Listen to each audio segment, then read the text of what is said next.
Olá a todos, começamos o programa Ponto de Vista. Estou aqui com a Milka Freitas, comunicadora. Vamos aqui falar sobre vários projetos. Muito obrigado por ter aceitado o nosso convite. Eu que agradeço o convite novamente. Uma coisa, como é que funciona o Diversiflix? Olha, o Diversiflix é um programa bem ousado, inovador e está tendo uma recepção muito boa aqui, principalmente na cidade de Maceió, que contempla, para falar a verdade, é um programa voltado para a educação em sexualidade. E aí ele contempla acessibilidade, educação, saúde, cultura e produção audiovisual. E aí a ideia era unir esses 5 segmentos para abordar sobre a educação em sexualidade e a população entender que você pode abordar sobre o assunto desde a infância até a terceira idade, sem precisar vir com aquele peso de que vai ensinar alguém a fazer sexo ou que vai falar somente sobre sexo. E, no entanto, a gente fala muito mais de um cuidado da importância do diálogo e essa responsabilidade com o seu corpo desde a infância, que não necessariamente quer dizer que o cuidado com o corpo é um incentivo para práticas sexuais, mas justamente para você evitar antecipações. Entende? Então, você acredita no momento, por exemplo, que uma ação como essa iniciaria um interesse na vida sexual? Um projeto como esse? Sim. Não, ao contrário. Porque o que a gente procura trabalhar dentro do projeto é justamente essa não antecipação. Porque o que é que acontece? A gente, às vezes, eu sempre brinco com os adolescentes, porque o público da gente é bem variado, mas eu sempre que palestro para adolescente, eu falo para eles que parece que os pais e as mães esqueceram que já passaram pela infância e já passaram por essa adolescência. E não tem coisa pior, você já passou pela adolescência, você sabe, não tem coisa pior do que a gente querer tirar uma dúvida, saber que não pode tirar ali dentro de casa e ter que recorrer para outras pessoas. E o grande problema é que nessa fase a gente acha que a pessoa que nos ouviu e passou aquela mensagem é a que de repente está com a razão. E pode acontecer da gente acabar se prejudicando por conta disso. Então o projeto vem com esse intuito justamente de despertar o diálogo, e que se esses responsáveis por essas crianças e adolescentes tiverem dificuldade de dialogar, dizendo, olha, eu realmente não consigo, porque minha criação não foi assim, assado, a gente orienta a procurar alguém de confiança deles, desses adultos, e trabalhando junto essa educação em sexualidade dentro de casa. Qual a idade que se deve começar a conversar sobre isso? Olha, a educação em sexualidade, ela é desde que a criança nasce. Porém, quando eu digo desde que a criança nasce, é observando as atitudes dessa criança e respondendo as perguntas sobre o corpo dela que ela perguntar, não antecipando. Agora, a gente não ensina sexualidade, por exemplo, sobre o conceito do que é o desenvolvimento da sexualidade, por exemplo, para uma criança de 6 anos. Ou 7 anos, dizer assim, você quando crescer, você vai ser ou hétero, ou bi, ou gay, ou qualquer coisa do tipo, entende? Ou será que você vai ser trans? Até porque a gente tem uma cultura que a gente nasce e é criado para sermos heteronormativos, como a gente fala, né? Então, nessa primeira infância, o que é que você vai perceber? Digamos, a criança com 3, 4 anos, quando ela começa a gostar de tomar o banho dela só, se por acaso ela toca nas partes íntimas, não ter aquela reação imediata de dizer, tira a mão daí, que isso é feio, isso é nojento, essas coisas. De perguntar por que aquela criança está colocando a mão na genitália dela, né? Chegar assim, meu bem, por que você está colocando a sua mão no seu piu-piu ou na sua florzinha, seja como essa pessoa adulta trata a genitália dessa criança. E esperar ela dar aquela resposta. Porque de repente é uma coceirinha, de repente foi uma cosquinha, porque é uma região sensível. Mas, por exemplo, não é uma masturbação ou um interesse erotizado de uma criança. Né? Contrariando, lógico, tudo aquilo que as pessoas, muita gente acabou idealizando que vai ensinar a fazer sexo, vai ensinar a criança de 6 anos a fazer sexo. A gente jamais vai fazer isso, entende? Agora, a criança, quando ela for crescendo, é de extrema importância que essa pessoa responsável por ela, esse adulto, incentive ela a ter essa responsabilidade com a higiene, com os cuidados com esse corpo, com a prevenção de abusos. Quando, por exemplo, se a criança aparece com uma vermelhidão, com um incômodo, ela ter essa intimidade com aquele responsável de dizer, olha, alguém tocou em mim, ou então está coçando aqui, para esse adulto levar até um médico, entende? Para avaliar aquilo. Quando a gente vai chegando na pré-adolescência, você vai preparando de uma outra maneira. Aí é onde vem aquela dúvida, né? Se a menina perguntar o que é uma camisinha, o que é que eu vou dizer para uma menina de 11 anos ou de 10 anos o que é uma camisinha? A primeira coisa que você tem que fazer é perguntar, Por que que você quer saber o que é uma camisinha e onde você ouviu falar sobre isso? Para dar tempo para você elaborar a resposta e porque de repente ela pode ter visto, inclusive, num youtuber. O youtuber falou por falar, de repente é um youtuber muito mais velho, ou em conversas dentro da escola, com os colegas, sabe? Tem N possibilidades de vir essa dúvida ou essa curiosidade do pré-adolescente ou do adolescente e você não precisar se precipitar. Meu Deus, já vem safadeza, né? Já vai virar não sei o quê. Não, tenha calma. Eu sempre digo, respeite o seu corpo também quanto responsável. Respeite o que você sabe e elabore. Precisa você. Quando se fala sobre isso, talvez um dos pontos mais tocados, excessivamente tocados nos últimos meses devido à eleição, foi se falar que escola não é lugar de se falar de sexualidade. Você concorda com isso? Não, jamais.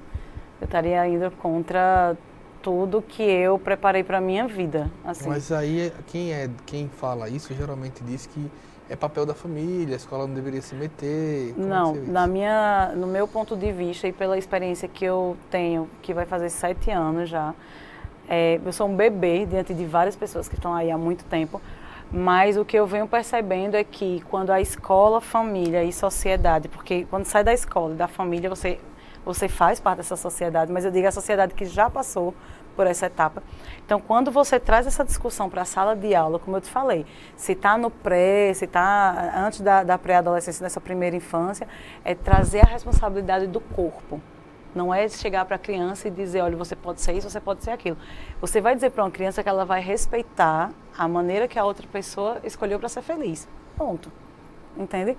Agora, quando você traz para uma turma de adolescentes sobre a discussão da sexualidade, é diferente. Não tem como a gente tapar os olhos achando que, organicamente, não é algo que inventaram, é orgânico. O pré-adolescente está passando por essa fase de 12 anos, estou colocando 12 anos assim, bem entre aspas mesmo, né? Porque tem meninas que menstruam, por exemplo, com 9 anos e não sabem nem o que está acontecendo. Mas a gente não pode tapar os olhos achando que não vai acontecer isso, porque todos nós passamos por isso. O que eu acho desnecessário e eu acho também arriscado é porque, veja, ao mesmo tempo que as pessoas colocam que não tem que ser discutido sexualidade dentro das escolas e a proteção do corpo dessas pessoas, esses adolescentes e pré-adolescentes o tempo todo estão sendo estimulados ao sexo, com músicas, com roupas, com discussão dentro de casa, que às vezes passa a ser uma brincadeira, que a pessoa acha, não sabe nem o que é isso, entende? E aí são essas coisas que vão estimulando a curiosidade e aí essa pessoa quer perguntar, não sabe a quem perguntar. E muitas vezes acontece do professor ou a professora ser aquele amigo confidente do aluno. Porque já que eu não posso perguntar em casa, eu pelo menos tenho que perguntar ao meu professor, à minha professora. Agora, o que é que acontece que, no meu ponto de vista, muitas escolas não estão preparadas para discutir educação em sexualidade dessa maneira? Porque você tem que capacitar os professores, porque cada um vem com sua cultura, né? Cada um vem com seu entendimento sobre o que é sexualidade, preconceitos, conceitos, enfim. Você tem que preparar esses professores, você tem que preparar os gestores, você tem que preparar os colaboradores que trabalham nos outros setores, que muitas vezes, por exemplo, a merendeira sempre foi grandes amigas minhas. Era a pessoa que eu podia conversar à vontade. E, de repente, eu não tinha a mesma intimidade com a professora, entende? Então, você tem que trazer aquelas pessoas para dizer assim, olha, se você não entende, por exemplo, o que é uma pessoa transexual, mas você tem que passar para aquele estudante que ele tem que respeitar essa condição da pessoa, entende? Então, você trabalhar a educação em sexualidade, escolas ou colégios e família, é você ensinar aquelas crianças e adolescentes a se tornarem adultos responsáveis e que respeitem a outra pessoa. E ainda mais, prevenir abusos, prevenir violência doméstica ou sexual e evitar essa antecipação das práticas sexuais só por conta de uma onda. Ah, tem um grupinho ali, já perdeu a virgindade. Ah, então eu vou. Eu quero ser descolada ou descolada. Entende? Se você percebe que a menina ou o menino já está se relacionando, tem que ver alguma maneira que seja possível dentro da família para estimular a prevenção desse corpo. Entende? Se eu já ensino a criança a tomar conta do corpo dela, passo isso para a adolescência, isso eu não estou nem falando de sexo inicialmente. Com certeza, quando esse adolescente começar as práticas sexuais, ele vai dizer, não, eu tenho cuidado com o meu corpo, eu vou me proteger. E eu vou procurar métodos da melhor maneira para me proteger. A gente está falando nesse sentido também, mas, exemplo, eu conheço, não sei se eu estou sendo rigoroso demais ou sendo chato demais, mas eu conheço adultos de 30, de 40, de 50 anos que até hoje não sabem lidar com a sexualidade no sentido não de opção sexual, mas com sexo. Como é que você vai exigir, capacitar pessoas que muitas vezes não lidam com sexo dentro de casa, com seu marido ou com sua esposa? É muito difícil.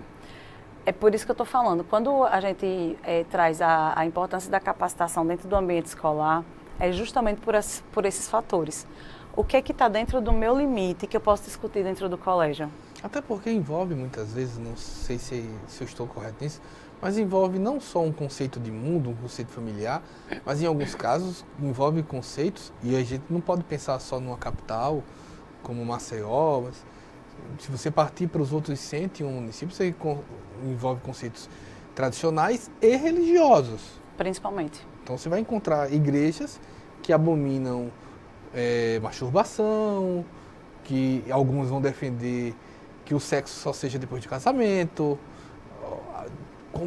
Não é muito complexo para lidar com isso? Qual o desafio disso? O desafio é porque a nossa sociedade ela ainda caminha para essa normatividade que é administrada por religiões, entende? A masturbação ela é algo muito natural, não é uma coisa assim que você, pelo menos eu nunca presenciei isso, ou nunca ouvi falar da pessoa chegar e dizer assim, olha, você tem que se masturbar porque o certo é você se masturbar. Não. Olha, a masturbação ela é natural. Ela pode acontecer para a maioria das pessoas. Como também o sexo. Eu posso ter pessoas que de repente são casadas, pessoas que já têm filhos, e essas pessoas são assexuadas. Mas por uma exigência da sociedade, sabe daquele crescer e multiplicar, manutenção da espécie. Então imagine você como um homem, dentro desse sistema que a gente está. E eu não estou nem me resumindo só ao Brasil, sabe? Estou falando de sistemas como o nosso, que são essa coisa que eu já não sei mais o que é tradicional, para falar a verdade, mas que tem esses conceitos tão fechados, assim, de que não pode isso, não pode aquilo, e as coisas estão acontecendo. Mas veja, você como um homem, você acha que seria simples para você chegar para outros homens ou para algumas mulheres, independente se você é gay, se você é hétero, se você é trans não, mas pessoas cisgênero, mas independente da sua identidade sexual, de dizer assim, olha, eu não gosto de sexo, eu até me masturbo, eu gostaria de ter uma relação afetuosa com alguém, mas práticas sexuais, de trocar intimidade sexual mesmo com outra pessoa, eu não gosto. Não é que eu não gosto da pessoa, mas é porque eu não me sinto bem. Seria extremamente cobrado pela sociedade. Você, primeiro iam chamar de viado, o que já contradiz, porque pensa, eu estou falando pela matemática social, né, mexer de tabu. Se você por acaso dissesse que você não gosta de sexo, ninguém ia fazer o link de que é um hétero que não gosta realmente de sexo. Mas é um hétero, uma pessoa que não está vivendo nesse mundo do hétero. Então você é viado. Eu não estou falando de gay, não, estou falando do viado. Já coloca dessa maneira. Apesar que viado, bicha, as gays hoje é uma bandeira. Não é uma ofensa. Então assim, se me chamar de viada, é um apelido, é uma brincadeira. Sabe? Tudo depende, né? Lógico que você vai chegar em qualquer grupo e vai falar, é viado. Todo mundo tem suas regras, isso tem que ser respeitado. Mas veja, as pessoas vão dizer, então você é viado. Aí você vai ficar assim, mas por que eu sou viado? Eu não estou dizendo que eu gosto de outro homem, eu estou dizendo que eu não gosto de práticas sexuais. Só que aí, quando você pensa no gay, você automaticamente pensa em quê? Sexo anal. E aí eu chego para você e digo, existem gays que não gostam de forma nenhuma, nem de penetrar e nem de ser penetrados. E aí? Em que caixa você se enquadra? Se você está dizendo que você não gosta de homem, você gosta de mulheres, mas você não gosta da prática sexual. Entende? Então não é só uma questão de você discutir o que é sexualidade dentro de casa, mas você discutir sobre essas questões também. Você já está colocando um ponto que já sai um pouco da discussão tradicional, que é heterossexualidade, sexo antes do casamento. Você já está num ponto mais complicado. Eu lhe garanto, sem ser nenhum especialista, sem ser nada, como apenas um cidadão, eu lhe garanto que 90% dos professores não tem ideia de como lidar com isso. Essa categoria, né, que a gente chama, são de pessoas assexuadas. E tem bastante. Só que é muito constrangedor. Para chegar, essas pessoas assexuadas, para chegarem até as clínicas, por exemplo, eu acho que até o momento de elas saírem de casa é um grande passo. Você falou aí sobre a questão do casamento, do sexo antes do casamento. Eu, particularmente, eu não vejo problema nenhum. Nem de você fazer depois que você casa e nem de você fazer antes. Honestamente, eu não vejo problema nenhum. Se você diz assim, olha, eu como um homem, eu prefiro fazer sexo quando eu casar. É um direito seu. Entende? A mulher, a mesma coisa. Ela não vai ser mais respeitada ou menos respeitada por conta disso. Porque foi uma escolha dela. Se é por questões religiosas, por crenças, ou apenas por um comportamento, eu, sinceramente, eu não vejo problema nisso. Eu acho até hipocrisia quando as pessoas dizem assim, mas a pessoa tem que fazer para ver se dá certo. Tá, tudo bem. Mas e se a pessoa não quiser? Sabe? Então, assim, é como você colocou, é tudo muito complexo. Mas eu sempre sou da linha do diálogo, que dá pra gente compreender aos poucos, mas dá. Aos poucos. Estou aqui com a Milka Freitas, comunicadora. A gente está indo para um breve intervalo. A gente volta já.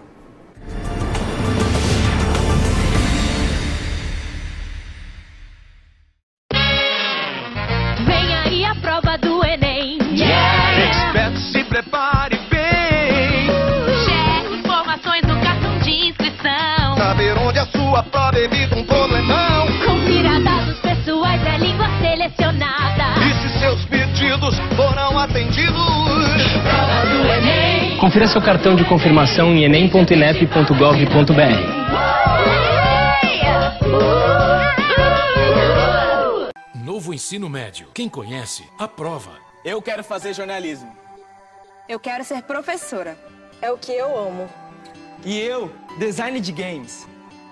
Eu quero um curso técnico para já poder trabalhar. Com o novo ensino médio, você tem mais liberdade para escolher o que estudar, de acordo com a sua vocação. É a liberdade que você queria para decidir o seu futuro. Quem conhece o novo ensino médio? Aprova. Acesse o site e saiba mais. Ministério da Educação, Governo Federal, Ordem e Progresso. Dengue, zika, chikungunya. Falamos ao vivo do Mundo Consciente. Aqui todo mundo tampa a lixeira, tira a água do pneu, põe areia no vaso de planta. Nossa, quantos mosquitos aqui! Ô vizinho, colabora aí. Por que você ajuda a mudar? Porque eu quero um mundo consciente. E você?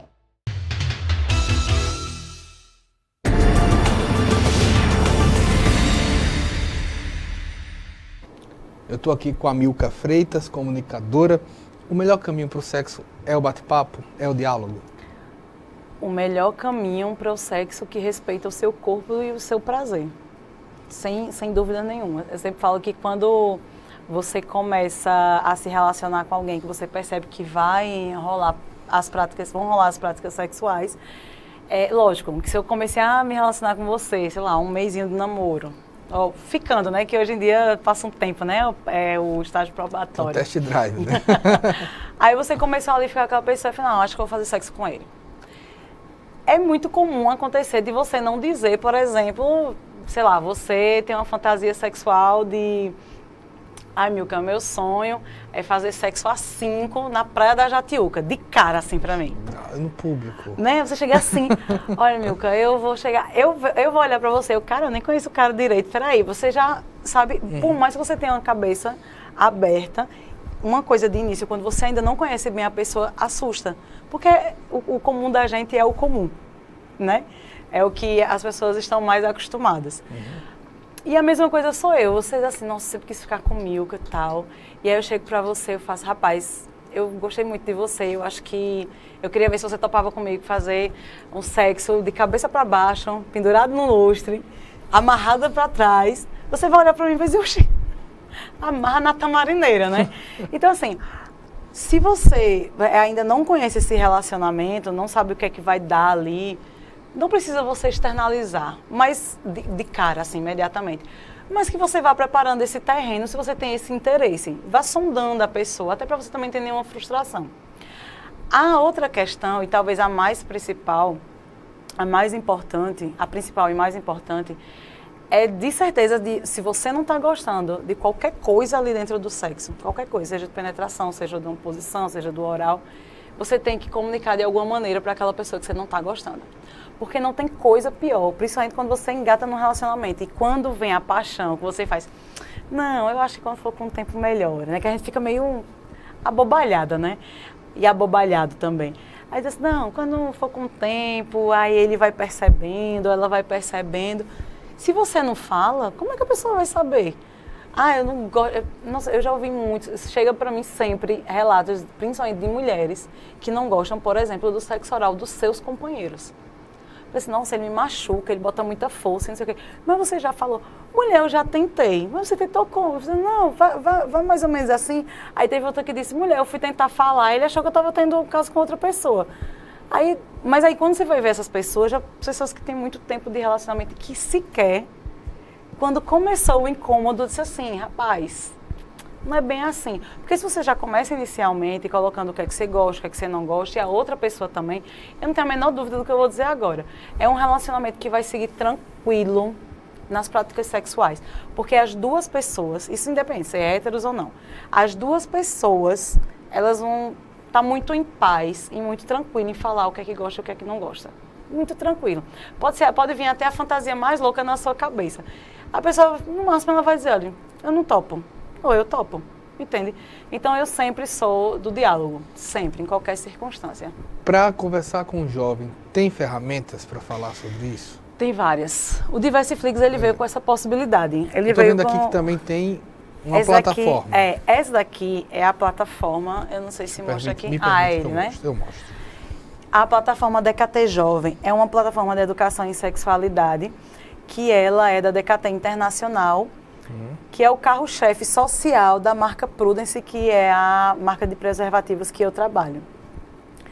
E aí, essa proposta da DKT Jovem é justamente para ir até as escolas e tirar esse peso das escolas e mostrar para os educadores que é possível falar sobre educação em sexualidade sem eles terem que sentir o peso nas costas de, inclusive, que afete a sua cultura religiosa, familiar, entre outras.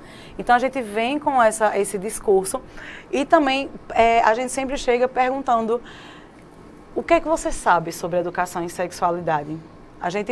O que casou muito eu e a marca Prudence é porque a gente tem essa dinâmica. O que é que você sabe para saber o que é que eu posso trazer para você? Porque não adianta você chegar numa palestra, numa escola, numa empresa e você já chegar colocando todos os seus saberes sem você procurar entender como funciona o entendimento daquela organização. Você tem que respeitar aquele espaço que você está entrando. E aí, juntos, a gente vai construindo esse diálogo.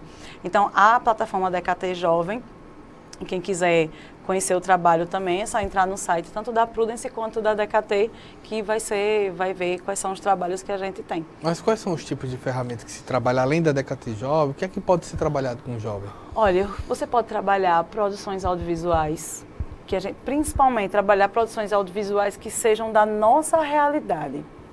Porque o que é que eu percebo muito? Quando a gente leva, muitas vezes, o cinema para dentro das escolas, ou palestras, encontros com adolescente, a maioria das pessoas tem uma tendência a levar filmes americanos, de outra língua, né, de língua estrangeira.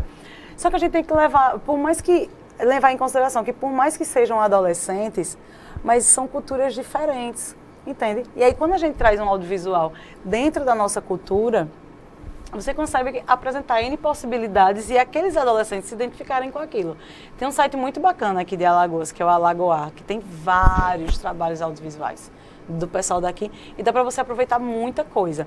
Se por acaso você não achar nesse site, você procura essas produções que tem. Pronto, uma dica muito bacana é Confissões de Adolescentes. Essa última gravação que teve agora. Porque aquilo ali mostra a nossa realidade. Sabe, as discussões, as dificuldades, a gravidez, as ISTs. Outra coisa também é trabalhar a cultura, a arte. Como é que eu posso trabalhar a arte com esses adolescentes? Eu, por exemplo, eu entrei no teatro, no curso de teatro lá da ETA UFAL, justamente para trazer essa dinâmica do teatro para a educação em sexualidade. Como é que eu posso trazer esse adolescente para o palco, para a interpretação, e eu conhecer a realidade dele? Então, eu posso chegar, muito simplesmente, dar um preservativo, ou então dar um tema e dizer assim, se você estivesse diante dessa situação, o que aconteceria? E aí, naquele momento, o adolescente ou adolescente, eles conseguem colocar toda a vivência deles. Eu não conseguiria por conta disso, eu conseguiria por conta daquilo. Então, tem essas ferramentas, audiovisual, tem teatro, tem sites também que são maravilhosos, como da ONU, os sites como da DKT, da UNAIDS. Enfim, é só pesquisar. A gente está com uma telespectadora bastante curiosa, a Quitéria Silva. Ela quer saber o que é que tem na caixa. Eu trouxe preservativos para vocês. Trouxe para todo mundo. Trouxe a Retarde, que é para prolongar a relação, e também para quem é ejaculador precoce. Se você der uma camisinha para uma pessoa que retarde tem ejaculação precoce, você já está chamando a pessoa com ejaculação precoce. Não, eu estou dizendo que a pessoa... Eu estou dizendo nada. Ali primeiro, na técnica, com o Jéssico, com todo mundo aqui, já está meio claro que o recado foi dado. Eu tanto posso ter um ejaculador precoce, certo, como eu posso ter uma pessoa que ela realmente quer curtir mais aquela relação. Então, essa retarde... Você tem exemplo, alguma curiosidade que eu nunca vi responder? Exemplo, você tem um ejaculador precoce, tem aquele que não ejacula? Tem aquele que é o ejaculador retardante. Retardado. Mesmo? Ejaculação retardada, para falar a verdade. Que demora, Mas é e mais começa raro, a dar né? É mais raro, não, viu? O que é um tempo normal de relação sexual? Isso é uma pergunta que me fazem muito. O tempo que é comum para duas pessoas, se tratando de duas pessoas, né? É aquele que ambas as pessoas se sentem bem. Que pode ser... é um tempo médio. Deixa eu te responder. É muito relativo. Nossa, você me bota numa sinuca agora. É muito relativo, porque eu posso ter uma transa maravilhosa em 30 minutos, como eu posso ter uma maravilhosa em 1h30. Mas não é uma questão... Mas a média entre preliminar e sexo, 1 hora. Mas não é uma questão central, essencial, quando você diz que o cara tem uma ejaculação precoce e o outro tem uma ejaculação retardada, você tem que ter um parâmetro de tempo. Mas veja, você me perguntou qual era o tempo médio de uma transa, você não especificou então se era retardada ou se era ejaculação precoce. Qual é o tempo médio de uma ereção? Olha, o tempo médio de um ejaculador precoce, vamos por parte. Tá. O tempo médio de um ejaculador precoce é quando ele ejacula com menos de 3 minutos. Às vezes não chega nem a penetrar, ele já, por conta da excitação, ele já acaba ejaculando. Certo. E isso quando acontece, digamos, se você tem relações durante a semana 2, 3 vezes e todas as vezes você não consegue prolongar pelo menos por 15 minutos, aí existe um problema. Aliás, existe uma demanda. Certo. Aí você tem que procurar um psicoterapeuta com essa formação em sexualidade, certo, com terapia sexual. Quando você tem um ejaculador que tem uma ejaculação retardada, ele vai passar 15, ele vai passar 20, ele vai passar 30 minutos, ele vai ficar extremamente excitado e ele não vai conseguir ejacular. Ele vai ter uma enorme dificuldade. E o tempo vai passando. E começa a doer o saco escrotal, porque começa a dar uma dor no pé da barriga. Quer dizer, ele tem desconfortos com isso, né? Muitos. E aí, se isso é recorrente... A parceira também, imagina. Nossa, demais. Ou o parceiro. Ou parceiro. Seria um grande mito você dizer, veja, ele dura 30, 40 minutos, é fantástico. Acho que às vezes é um saco, né? Acaba logo isso, né? Ele, de fato, tem uma facilidade para essa vascularização e para essa ereção muito mais rápida do que a mulher, porque organicamente acontece isso. Porém, eu particularmente eu não gosto de usar aquela coisa, a mulher demora 20 minutos e o homem demora uma média de até 5, 10 minutos para uma ejaculação. Eu posso ter uma ejaculação que ela vai durar menos de 1 minuto, eu como mulher. Como eu posso ter uma ejaculação que vai vir depois de 20 minutos, 30 minutos. Ou não vir. Ótima. Olha como você está ficando educado sexualmente, tá vendo? Ou ela não vir. Assim também pode acontecer com o homem, entende? Até eu brinco com as mulheres, queriam as mulheres ter ejaculação precoce, né? Só que o que acontece? A ejaculação da mulher, ela tem uma questão muito mais social e comportamental, por conta dessa castração que a gente tem desde criança, né? De que mulher, o prazer da mulher, é para mulheres de vida livre, como o povo dizia antigamente. E aí acaba que se implica na relação. E tem um monte de mulher que já aconteceu, inclusive na rádio, ligar e dizer assim, Milka, eu quando estou tendo relações que me masturbo durante a prática sexual, eu consigo ejacular muito mais rápido. Será que eu estou doente? Será que isso é normal? E aí ela começa a se culpar por uma coisa que naturalmente pode acontecer. E eu não tenho a menor dúvida que se a pessoa que ela está se relacionando souber fazer essa masturbação que causa essa ejaculação, tanto faz se vai ser ela, se vai ser a pessoa, entende? Já para o homem não. O homem não presta. Ele basta olhar, já fica ereto. Não é assim não, gente, tenha calma, pode acontecer. Como pode ter mulheres também que vão ficar molhadas. Entendeu? Só que a gente não tem nada para mostrar. E aí não vai perceber. No máximo, depende do processo de excitação, que você vai ser realmente visível, é pele arrepiando, o bico do peito mais arrepiado, quando não é um frio, por exemplo, né? Para ninguém sair dizendo assim, viu, o bico da mulher arrepiado, tá todo mundo excitado. Calma, gente. Né? Mas é mais ou menos isso. Deixa eu agradecer a gentileza e as orientações. Fique Espero que tenha ajudado. Sempre à vontade para retornar. Claro. Eu daqui a pouco distribuir para todo mundo, né? Muito bem, muito bem. A gente volta já.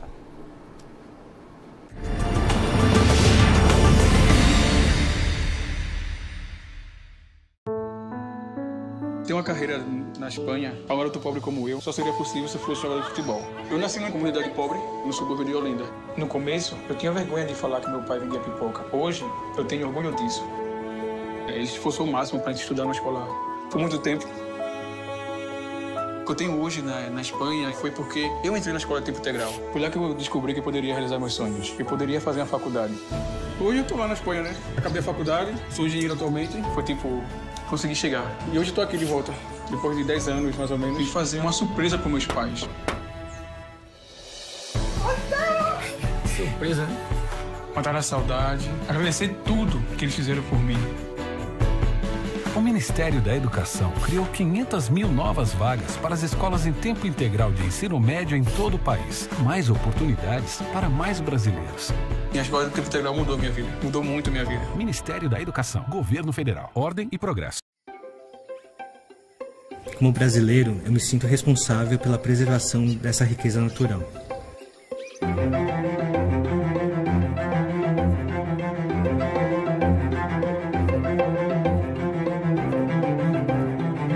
Fiquei sabendo sobre os corais da Amazônia por meio de uma ação de comunicação que o Greenpeace fez, falando sobre a descoberta desses corais super raros e também sobre a ameaça que eles estavam enfrentando, né? Então foi aí que eu assinei a petição e aí estou acompanhando até hoje o desenrolar dessas ações, né? O que me motiva a fazer parte do Greenpeace, em primeiro lugar, a questão da proteção ambiental, em segundo, porque eu confio muito no Greenpeace, eu acredito muito no impacto do trabalho da organização. Uma imagem que vem bem forte na minha cabeça foi aquela ação no Cristo Redentor e também da ação contra a caça de baleias. Eu sou contra a ação das petrolíferas por conta do grande risco de um desastre ambiental, causando a morte dos corais e também um impacto em toda a população que sobrevive por meio da pesca ou do turismo naquela região. Eu e mais 1.700.000 pessoas já assinamos a petição, mas precisamos que mais pessoas se envolvam com essa campanha, para que essa ameaça deixe de existir completamente. Eu sou Victor Teramoto, doador, e também defendo os corais da Amazônia. Venha com a gente, somos Greenpeace.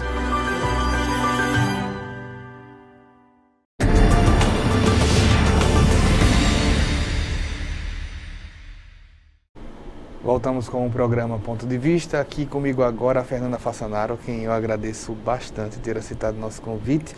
Veio aqui falar também de o que é a doula e também do terceiro encontro de doulas do Nordeste.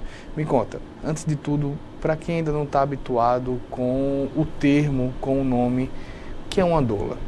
Então, Wendel, a doula ela é um profissional que surge nesse novo paradigma de assistência ao parto humanizado. Parto humanizado é onde se respeita a autonomia e o desejo da mulher, onde se destina um atendimento mais amoroso, mais individualizado. Então, essa profissional, ela surge para preparar essa mulher para parir, para preparar essa família para nascer.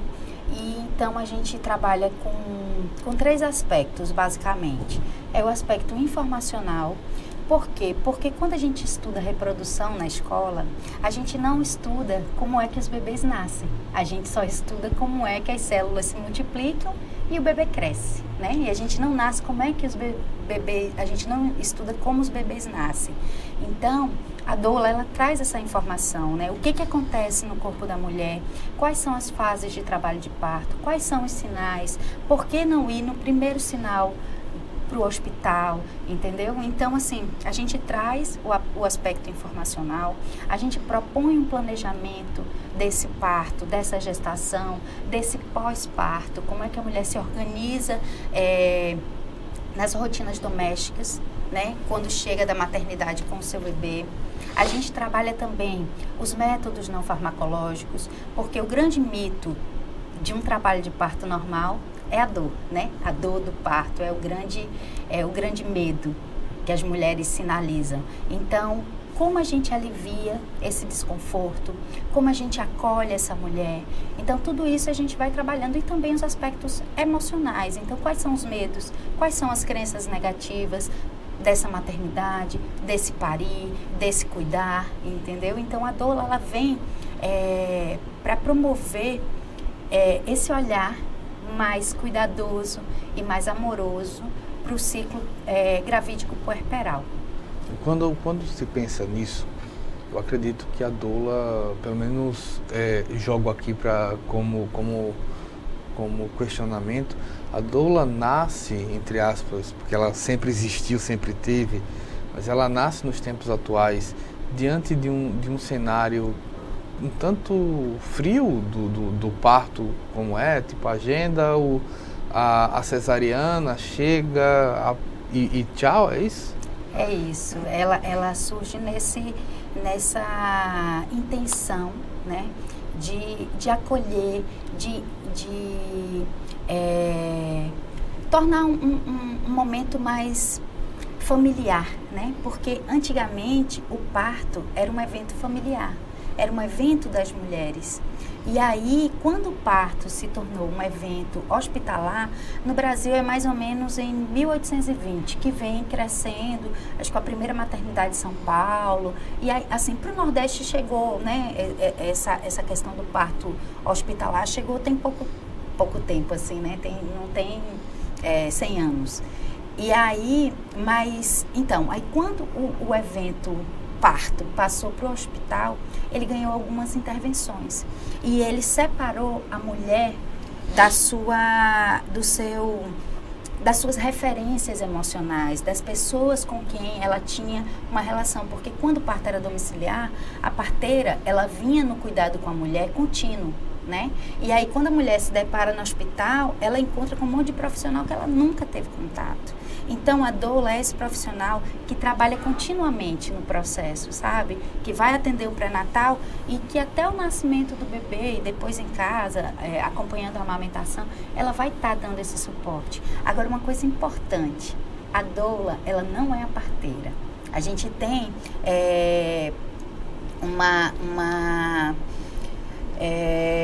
uma repulsa muito grande, assim, das pessoas que não têm essa informação. Na internet, você, né, procura os fake news e aí encontra que doula faz parto, que doula fez parto, que doula entrou no lugar do médico. Não existe isso. A doula, ela só dá o suporte, o apoio, sabe? Físico e emocional.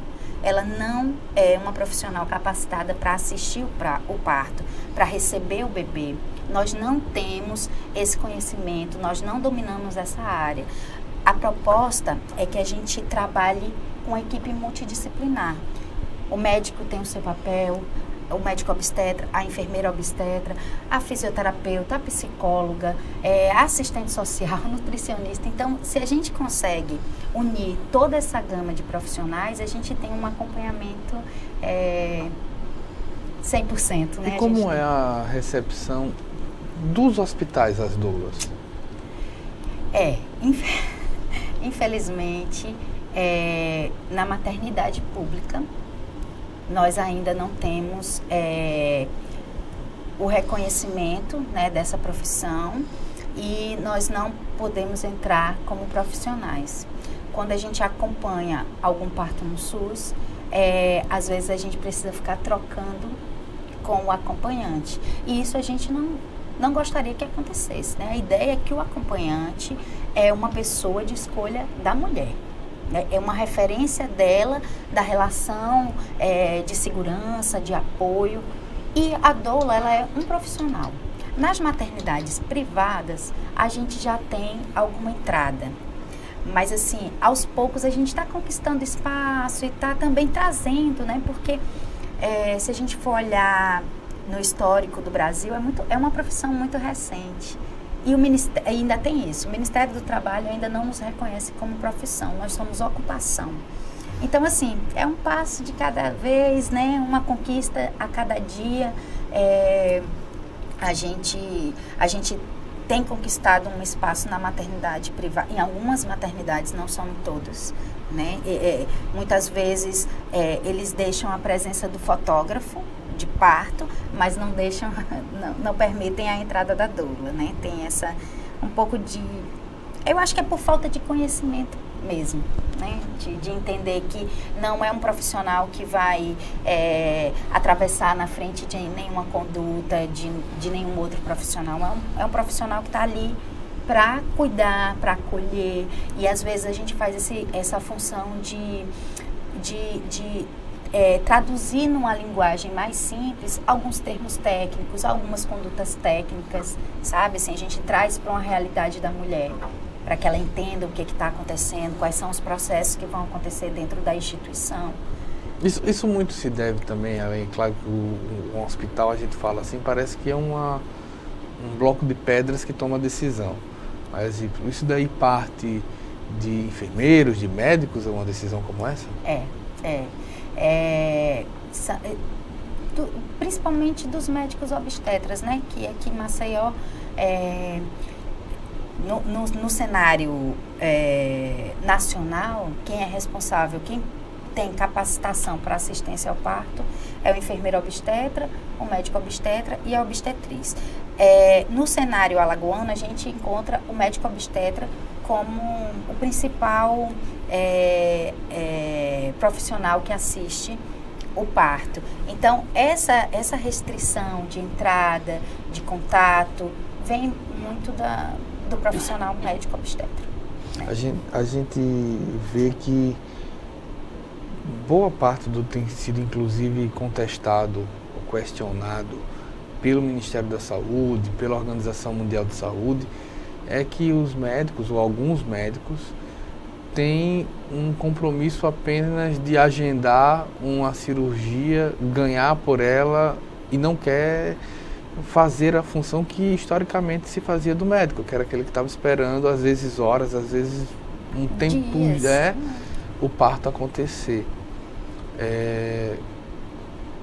Como se buscar uma humanização desse parto? Então, eu acho que cada dia mais as mulheres elas estão buscando informação e também com toda a internet facilitou muito, né, a chegada dessas informações. Então, muitos médicos estão precisando rever suas condutas, porque a gente tem alguns tratados, algumas portarias do Ministério da Saúde que fala, né, que traz recomendações de boa assistência. Tudo isso baseado em evidências científicas, entendeu? Tudo isso. A doula, ela trabalha com base em evidências científicas. Então, e também com base em todos esses documentos gerados tanto pela Organização Mundial de Saúde quanto pelo Ministério da Saúde e por estudos científicos mesmo. Então, os médicos, eles estão tendo que começar a reavaliar essa conduta. Até porque a gente sempre fala, né, que a mudança vai acontecer a partir da mulher. A partir de uma mulher informada, que questiona sobre os seus direitos, que questiona sobre a sua assistência, que vai atrás da informação para saber que o momento certo da chegada do bebê, quem diz é o bebê. Não é uma convenção de agenda ou de interesses econômicos, não. Quem determina o momento certo de nascimento é o bebê. É o bebê que sinaliza que está bem, que está completamente formadinho, madurinho e manda os sinais para o corpo da mãe. Então, assim, as mulheres, elas estão buscando informação. As mulheres, elas estão questionando algumas condutas e isso tem feito com que os médicos reavaliem. Mas isso, assim, o que eu sempre falo, o médico não é do mal que ele faz, não é por mal que ele tomou essa tal e tal conduta. É porque desde a academia, eles aprendem assim.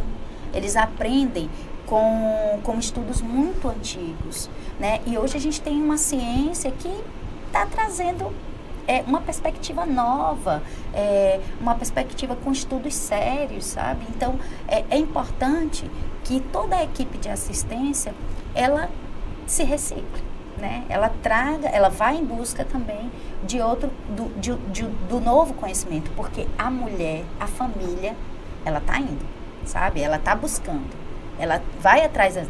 Né? Hoje é muito fácil, a gente bota nos buscadores, você coloca artigo científico e vai dar lá um monte de estudo. Então, e também temos esses documentos do Ministério da Saúde, da Organização Mundial de Saúde, sabe? Que são as entidades, né, que regem a nossa assistência, né? Que dão as diretrizes da nossa assistência. Então, eu acho que é por aí. Eu acho que são as mulheres que vão provocar essa mudança. Vocês estão, a Associação das Doulas de Alagoas, a ADOAL, está organizando o 3º encontro de doulas do Nordeste. Quando será? Então, fala só um pouquinho antes da associação. A associação, ela surgiu em 2015 por uma necessidade, né, de se organizar, né, de concentrar em uma unidade esse movimento, né, que surge aqui com bastante força, do parto humanizado, dos grupos de apoio à gestante, ao parto humanizado. Então, a associação ela está legalizada, toda bonitinha, dentro dos conformes, e a gente vem promovendo algumas ações, fazendo trabalho de reciclagem das próprias doulas, com formações continuadas. A gente tem um projeto muito lindo, que é o projeto que desde julho está acontecendo na Casa de Saúde e Maternidade Nossa Senhora de Fátima, que é o projeto Toda Mulher Merece uma Doula. Todas as quartas-feiras nós temos plantão, a maternidade abriu as portas, nós temos um plantão de doulas voluntárias na maternidade. Então, assim, tem algumas ações acontecendo. Mas no dia 15, 16 e 17, Alagoas será sede do 3º Encontro Nordestino de Doulas. É um encontro que promove essa integração da região Nordeste, onde as mulheres e as associações compartilham o que tem acontecido dentro dos seus estados, que políticas públicas foram adotadas e construídas dentro do ano, né? É um encontro anual. Que ações, que projetos. Então, é um encontro muito rico. Tem ele promove essa integração da região Nordeste. Essa é a 3ª edição. A primeira foi na Paraíba, a segunda no Rio Grande do Norte, agora em Alagoas. E é isso, vai ser um encontro bem bonito. Muito legal. A gente está indo para um primeiro intervalo. Estou aqui com a Fernanda Fassanaro. A gente vai para um breve intervalo, a gente volta já para falar mais sobre isso.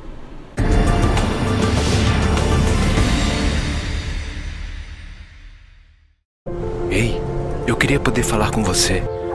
Te falar desses últimos meses e como tudo tá melhor. Eu percebi que viver é incrível, mais do que eu imaginava. Ser pai era um sonho e você me permitiu presenciar o nascimento da minha filha. Foi lindo. Pintei o quarto dela exatamente como imaginei. Antes de você, eu tinha medo de não conseguir estar presente quando esse momento chegasse. Queria te contar que, por sua causa, eu pude viver tudo isso. Provavelmente outras pessoas por aí querem te falar muita coisa também. Acho que você teria orgulho. Não só por mim, mas por ter feito algo tão nobre por pessoas que nunca viu. Eu só queria dizer obrigado. Obrigado por me dar mais tempo com a minha família. Obrigado pela sua doação de sangue. Doe sangue regularmente. Tem sempre alguém precisando de você. Procure o Hemocentro mais próximo e seja um doador.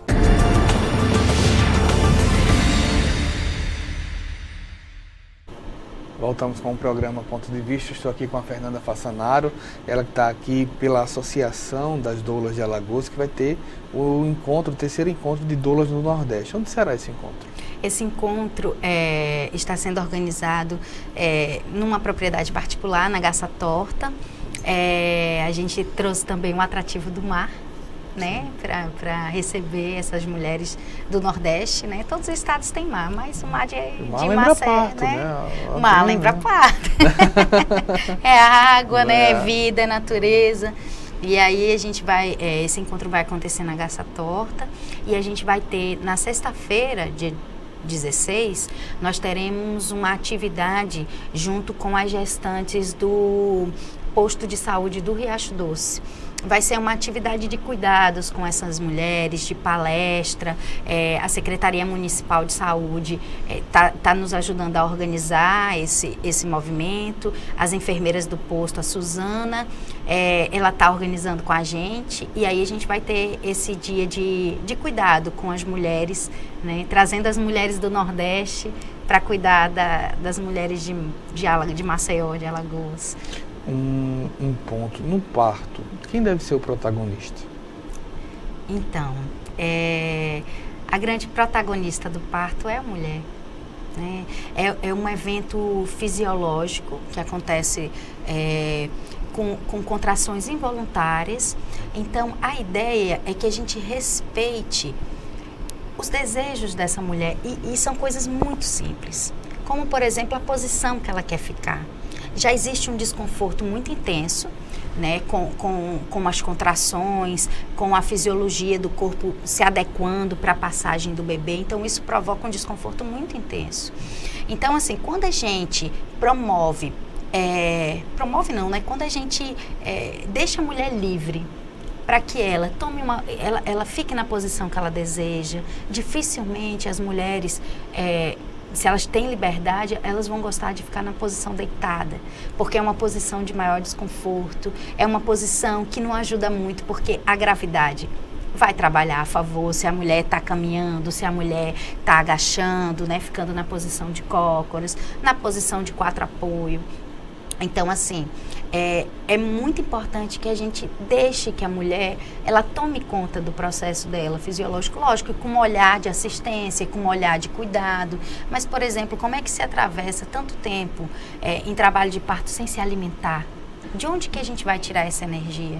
Né? A mulher, ela precisa se alimentar durante um trabalho de parto, ela pode ter a liberdade, ela precisa ter a liberdade de ter acesso a uma massagem, a um instrumento. Mas, assim, uma coisa que é muito importante, parto humanizado não se faz, não é porque se tem uma banheira, uma bola de pilates, um equipamento. Parto humanizado é um olhar de assistência, é um olhar de cuidado. E quem promove isso são os profissionais envolvidos. Então, é muito mais uma ação do que um objeto, um apoio, assim, de objeto mesmo, sabe?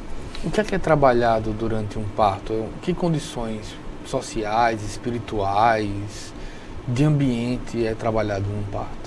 Então, a gente sabe, né, o nosso corpo, ele tem 3 corpos, né? Eu sempre falo assim, é o corpo físico, né, físico-fisiológico, o corpo emocional, né, mental, emocional, e o corpo energético, espiritual, independente de religião, né? E a gente sabe que dentro do trabalho de parto, como assim, o que rege a nossa vida é o nosso corpo mental, emocional. Então, assim, as doenças são muitas vezes provocadas, né, por uma questão de traumas, por uma questão... Então, dentro do trabalho de parto, uma mulher acolhida, uma mulher cuidada, ela vai poder se entregar para o processo do trabalho do corpo físico, né, que é a dilatação, a descida do bebê, a expulsão.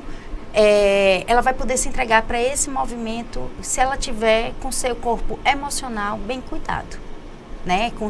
Sendo acolhida, sendo respeitada, sabe? Com uma palavra de conforto, com uma palavra positiva. Então, é isso que a mulher precisa. E aí, o corpo, ele vai fluindo, sabe? Mas primeiro a gente tem que cuidar, na recepção da instituição. Quem é que recebe essa mulher? Como é que acolhe essa mulher, sabe? Então, a partir desse momento, da chegada da mulher no hospital, até a hora do bebê nascer, quem está, sabe, cuidando. Existe muita violência de que a gente escuta até hoje, né? Na hora de fazer, pare de gritar, que na hora de fazer você não gritou, na hora de fazer foi bom. Existe pelo menos é um posicionamento pessoal, uma opinião. Eu acho que existe muito, quase que uma raiva contra a mulher em alguns momentos. Uma falta de cuidado. Por que você acredita que isso acontece? Porque eu acho extremamente agressivo você chegar para uma mulher e dizer bem assim, na hora que você fez, você não gritou. É um ódio, né? E muitas vezes isso é provocado por outras mulheres. Não, sabe? É uma reprodução de um discurso. De um discurso. Então, assim, eu não sei por que a gente perdeu esse olhar de humanidade. Por isso que vem parto humanizado, assistência humanizada, mas esse olhar de empatia com o outro, sabe? A mulher, todo mundo é ciente de que é um processo doloroso, desconfortável, né? A gente já não traz mais nem esse termo dor, a gente traz desconforto, é um processo desconfortável, né? E como é que a gente perdeu essa empatia se uma mulher gestando, um bebê nascendo, na minha opinião, é quando a gente tem mais contato com Deus, né? Assim, se existe Deus materializado, é o momento de um bebê nascendo, sabe? É vida, é pulsar. Então, como é que a gente perdeu essa empatia com esse momento, sabe? Como é que a gente perdeu o cuidado com esse momento? É desumano. É desumano, né? É desumano você olhar para esse momento e não conseguir acolher, sabe? Não conseguir dar uma palavra de conforto. O processo que eu, pelo menos, não sei se eu estou errado, mas o processo de uma gravidez é um processo muitas vezes desconfortável, é pesado, os hormônios mudam, você tem uma carga emocional muitas vezes que é do seu trabalho pressiona, muitas mulheres têm o trabalho pressiona, a sociedade pressiona, porque você vê declarações até de candidatos dizendo que não contrataria com o mesmo valor uma mulher que engravida, só que ela está cumprindo uma função gigante da sociedade. Você acha que falta esse reconhecimento, essa reciprocidade da sociedade com esse papel da mulher? Eu acho que sim. Eu acho que falta... é isso, Wendel, falta empatia, sabe? Assim, nós existimos, nós, seres humanos, existimos porque uma mulher nos deu permissão de nascer, sabe? Porque ela nos colocou no mundo, porque ela nos gerou. Então, como é que a gente nega tudo isso, sabe? Como é que a gente não vai acolher essas mulheres que estão gerando? Eu sou mãe, né? Tive um parto normal há 13 anos atrás, mas com bastante violência. Mas eu fico... Toda vez que eu me encontro com uma mulher parindo, eu me vejo também, sabe? Eu me curo, eu me transformo, eu me melhoro. Eu sempre falo, é o meu contato maior com Deus. Se tem uma igreja que eu vou, é sala de parto, sabe? Assim, como é que a gente não cuida disso? Como é que a gente não cuida das mulheres? Porque cuidando das mulheres, a gente está cuidando dos bebês, né? A gente está cuidando como é que a primeira relação, a primeira sensação ao nascer é de abandono, é de tristeza, é de medo. Por que não se coloca o Ministério da Saúde? Porque o primeiro ato no parto é tirar o bebê de você, né? O primeiro ato é levar o bebê para outro lugar, um bebê que nasce bem, com tônus muscular, que chora, que está ali, né, se movimentando. Deixa o bebê receber as boas-vindas da mãe dele, sabe? É essa voz que ele reconhece. E não uma voz qualquer, sabe? Que vai começar a introduzir cânulas, que vai começar a mexer nele de forma, muitas vezes, agressiva, porque se adota um modo de produção, né? De assistência. Então, assim, por que não entregar para a mãe dele, sabe? Por que não dizer, colocar no seio do maior amor esse bebê, para ser bem-vindo nesse mundo com muito amor, né? Pois bem.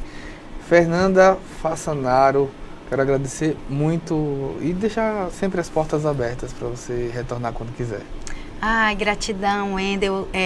Nós da Associação de Doulas estamos sempre disponíveis, porque a gente acredita que a gente precisa divulgar muito o que é essa profissão, como é que nós estamos organizados. E nós temos promovido também rodas de apoio. Então, assim, é um prazer. Conte conosco. Muito bem. A gente agradece também a você pela audiência. Espero uma próxima oportunidade. Até mais.